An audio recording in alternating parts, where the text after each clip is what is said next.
What up, Charm City 187? This is me and my brother's playoff bracket picks. We're gonna do Wildcard weekend all the way through the Super Bowl.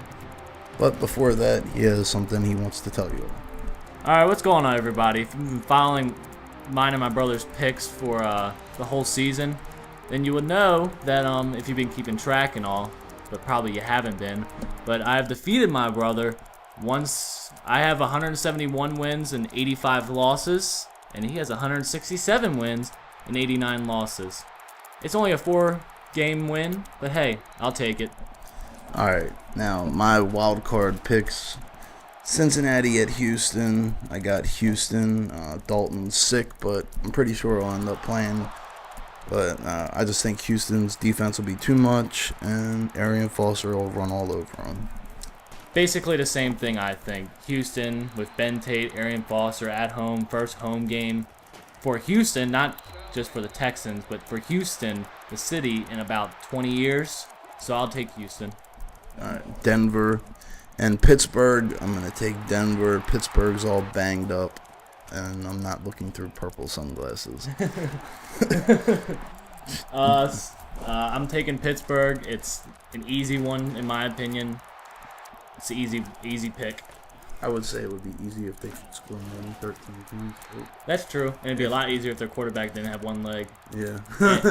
and if Tebow wasn't a glorified running back playing quarterback, but hey, we'll go from there. Oh, I hate fucking Tebow. But... I know.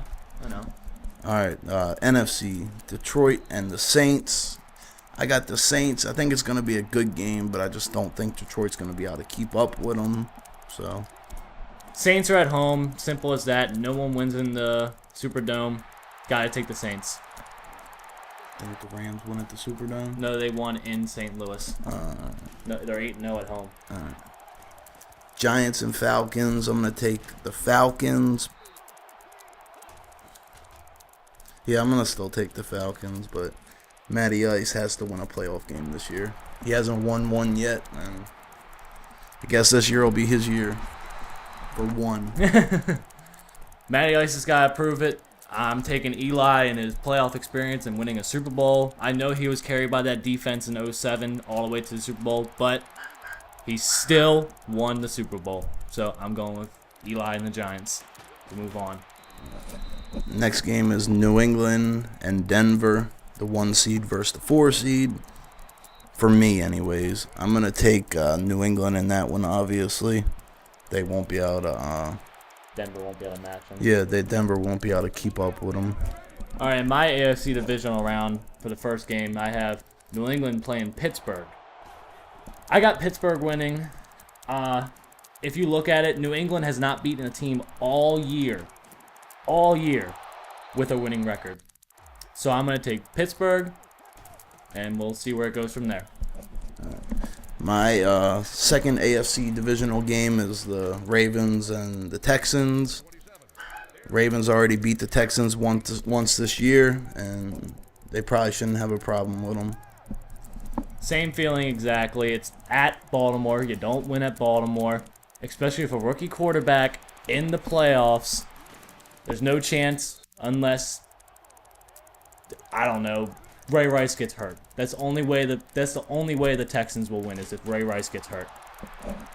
Now he probably will. Shut up. Green Bay and the Falcons are my first NFC divisional matchup. Green Bay, obviously. Falcons are a warm weather team. It's going to be negative 40. That's why I think that's the one thing Green Bay has going for them, being the number 1 seed. Everybody's going to have to come to Lambeau Field, and it's going to be negative minus 40 fucking degrees outside. Falcons and Saints both play in a dome. I don't think either one of them are going to be able to match Green Bay in minus 40. All right, in my first NFC Divisional Round game, I have the Giants and Green Bay. I was actually very hesitant to take Green Bay in this game. I liked how the Giants played them last time. They matched them point for point. I know some of you are going to say, well, that was at New York. Well, the Giants are a horrible home team. So I was really hesitant here. I'm going to take Green Bay just because I see them. I just don't see them losing at home just yet, at least. Yeah, just yet, at least. All right, next game is Saints in San Francisco for me. I think the Saints will take it pretty easy. I just don't think Alex Smith is going to be able to keep up with Drew Brees.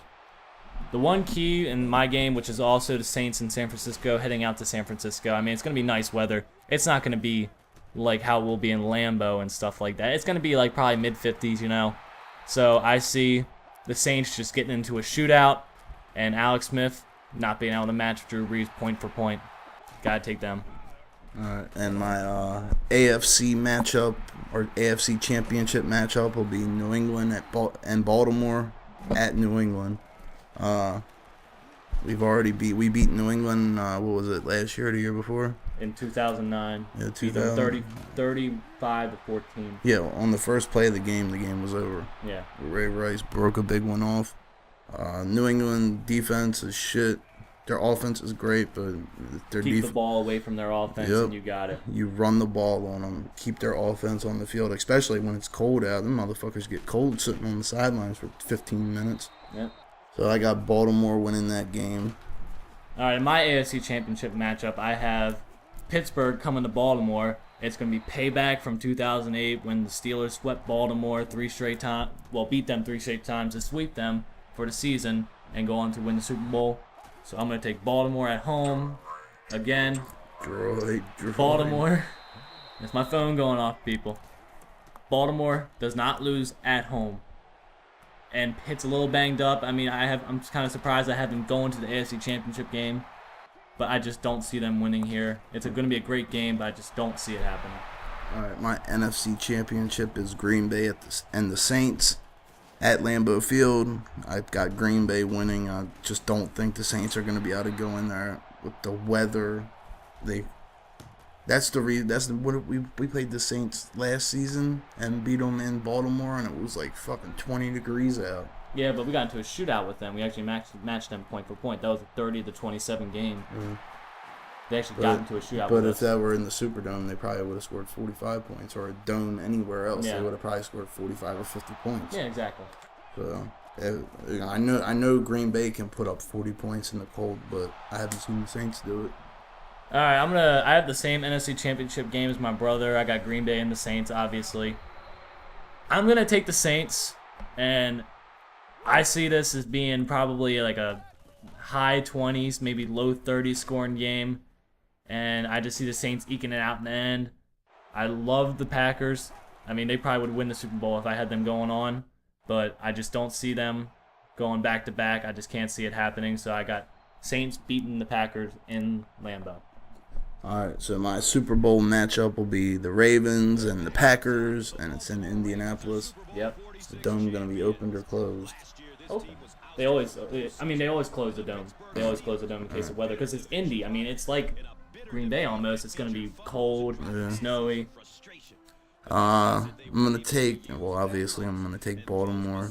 I just think once Ray Lewis and Ed Reed and Suggs get to the Super Bowl again, they're just going to flip a switch and they're just going to go ape shit. Mm-hmm.